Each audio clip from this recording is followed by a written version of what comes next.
On this, and joining me now to discuss theirs are Susie Boniface, otherwise known as Fleet Street Fox, and John Gaunt from FUBARradio.com. Good evening to you both. Susie, first, what do you think?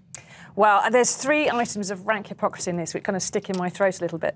The first is that when this Jimmy Carr was found to have engaged in aggressive tax avoidance, the Prime Minister came out and said this was morally repugnant. Jimmy Carr is a Labour-supporting comedian. Gary Barlow is a Tory-supporting musician, and apparently it's not morally repugnant. It's absolutely fine if a friend of the Prime Minister does it. Secondly, he got his OBE for services to the entertainment industry and for services to charity. Now, we wouldn't need to have quite so much charity if the state could afford to help more people and people paid all their taxes properly. The third one is that this scheme, which he got his tax relief from, was set up to help struggling musicians, people who are really, starting out where Gary Barlow started out in working men's clubs. They weren't set up to help big rich musicians who've already made it. John? Well, the facts are those icebreaker schemes actually have helped some small companies. Very and some few. small... No, they have. That's just a fact, Susie.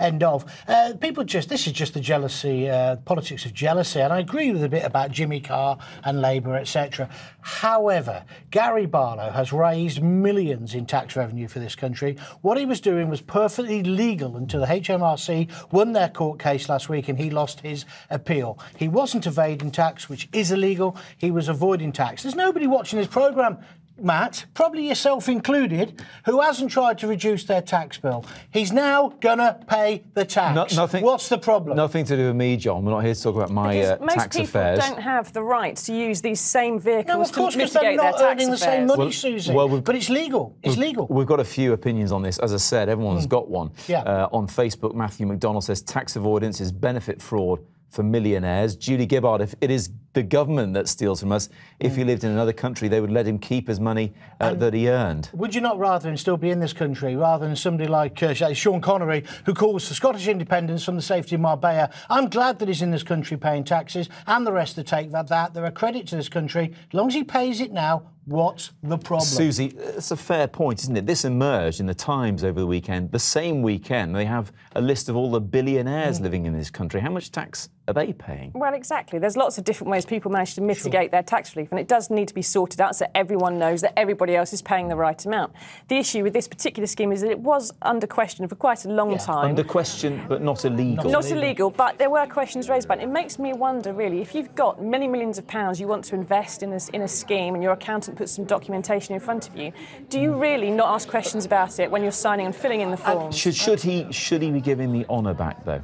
I don't know about that necessarily. He has done some good charity work, but as I said, he wouldn't need quite as much charity if he paid all his tax to start with. The bottom line is, of course, he shouldn't have to give his OBE back. If he has to give his OBE back, then there's certain well-established businessmen in this people who live in Monaco who perhaps should be given their honours back. Let's get right to the root cause of this. And also, do the government spend our taxes very well? I mean, interestingly, you work for the Daily Mirror, which is a newspaper. They didn't want us to go to war in Iraq. So shall we spend all that money? Hang on a second. That's a bit of a side issue, really, isn't it? But the bottom line is, this man has paid his tax. He's done a very...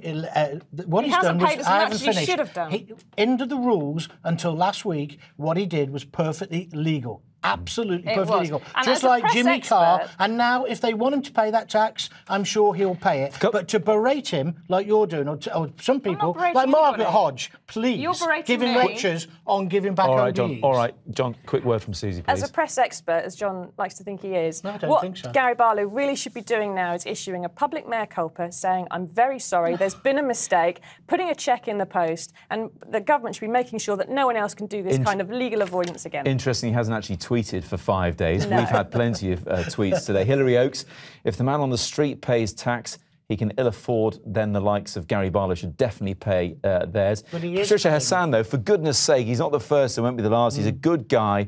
I'm sure Gary will do the right thing, so let's all give the man some space. And we're going to give our viewers some space right now. Thank you both very much indeed. Thank you.